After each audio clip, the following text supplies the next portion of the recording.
Uma coisa que você falou foi muito importante, que não, na verdade a gente não consegue evitar. Né? Eu lembro que quando eu estava começando na clínica, eu lembro que alguém falou assim, se você ainda não perdeu algum paciente por suicídio, você vai perder. E aquilo eu fiquei tão. Eu estou te falando como psicóloga, eu fiquei tão desesperada,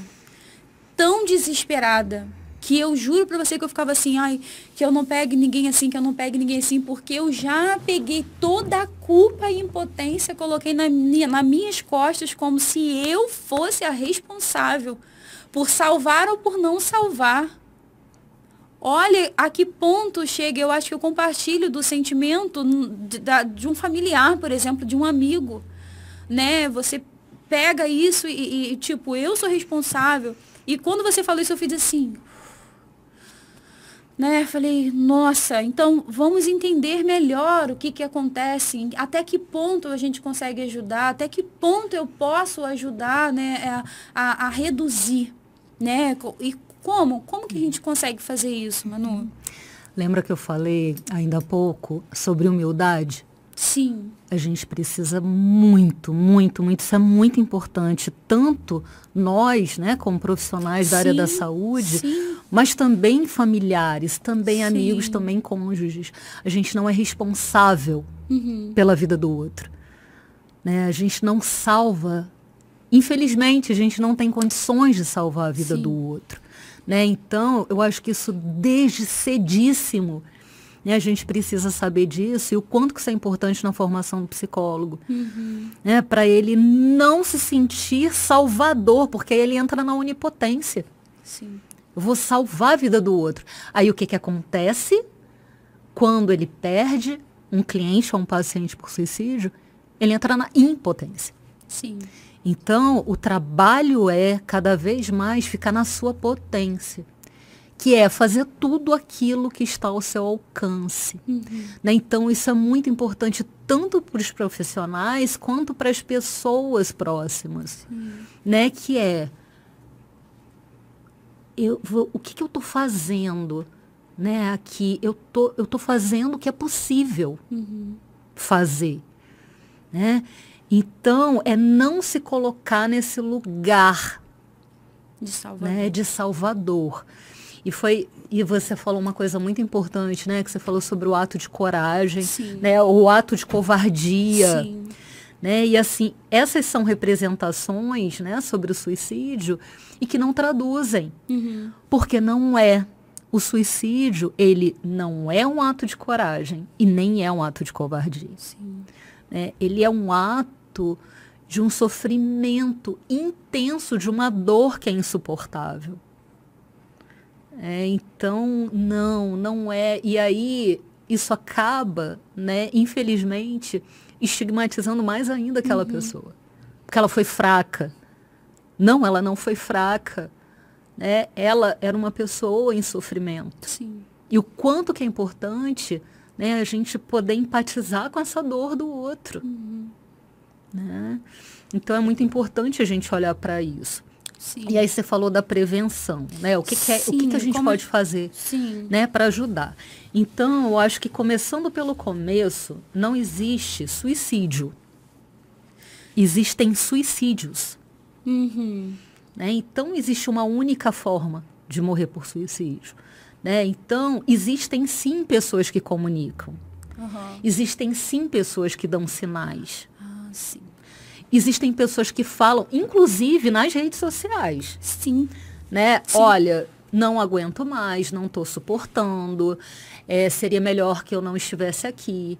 Eu sou um fardo, minha família estaria muito melhor se eu não estivesse aqui.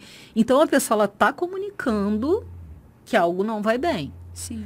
Né? Ou então, o próprio comportamento dela indica que algo não vai bem. Né, mudanças bruscas de comportamento. Né, a pessoa sempre saiu muito, sempre com muitos amigos, e de repente a pessoa começa a se isolar, começa a se recolher. É uma pessoa muito falante, de repente ela se cala. Né, quando ela tem essa mudança de humor, mudança de hábito, mudança na alimentação, né? Ela começa a ter distúrbios alimentares, quando ela começa a ter, por exemplo, distúrbios no sono, né? A pessoa ela está dando sinais. Ela está comunicando algo. Agora, tem pessoas que não, né? Que causam um espanto tremendo. Sim. Porque eu não sabia nem que estava em sofrimento. Então, como que você poderia ajudar, né, essa pessoa? Então, não existe uma única forma, né? Uma única maneira. Agora, existem coisas que ajudam, né? Aquilo que a gente chama de fatores de proteção. Sim. Identificar, por exemplo, né? Quando a pessoa ela está apresentando essas mudanças, perguntar para ela o que está acontecendo, né? Tipo, eu estou te vendo. Sim. Eu estou vendo que você não está bem, né? Você mudou, né? E aí oferecer essa ajuda. Agora, né? Não se responsabilizar também pela vida dessa pessoa. Sim. Porque se ela está precisando de uma ajuda especializada, é buscar essa ajuda especializada. Sim. Né? Uma coisa que é muito perigosa no Setembro Amarelo, por exemplo. Pessoas que abrem, né, o direct ou então o Messenger. Gente, fala comigo se você não estiver bem, né? Se você tiver com ideação suicida, conversa comigo. Muitos estudantes de psicologia fazendo isso, né? Então, isso é muito perigoso, né? Porque é perigoso quando a pessoa se responsabiliza pela vida do outro, né? Agora, auxiliar essa pessoa a buscar uma ajuda especializada, sim, né? Isso ajuda bastante, né? Agora, outra coisa, o que ajuda? Como que a gente trabalha? Não para evitar, agora como? Qual que é uma forma de reduzir o risco de suicídio? Sim. Identificar o que essa pessoa tem como fator de risco. Ela tem acesso a meios letais? Uma pessoa, por exemplo, né, que trabalha, comecei falando, né, sobre a polícia militar, a pessoa trabalha armada, ela tem porte de arma. Sim. Né? Então, isso é um fator de risco. Ou então uma pessoa que é da área da saúde tem acesso, né, a medicações. Então, observar isso. Né? Se é uma pessoa, por exemplo, né, que está muito sozinha, que se isola muito. Né? Então, observar isso. Observar, por exemplo, se é uma pessoa que recentemente teve perdas. Se separou. E aí alguém importante, né, uma pessoa significativa faleceu, né? Se essa pessoa está em momentos de vulnerabilidade, né? Se essa pessoa ela está passando por momentos, por exemplo, de dificuldade, né? Perdeu o emprego, está passando por dificuldades financeiras, está passando por privações, né? Então, é identificar isso. Então, é reduzir ao máximo possível, né, os fatores de risco e aumentar ao máximo os fatores de proteção. Né? Como essa pessoa ela tem relações significativas, ela tem uma rede de apoio, então acionar essa rede de apoio. Né? Quem é que pode ajudar essa pessoa nesse momento? Eu lembro que você falou da rede de apoio, eu achei incrível. Fundamental. Né? A pessoa ela está apresentando nesse momento, por exemplo, sintomas de depressão, sintomas de ansiedade. Então, sim, ela precisa de ajuda especializada.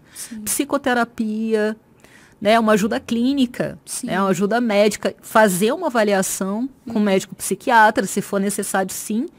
Né? O psicofármaco, ele é um recurso importante também. Né? Então, se é uma pessoa, por exemplo, né, se ela participa de um grupo que ela se sinta fazendo parte, numa igreja, num clube, né? Então, isso ajuda muito.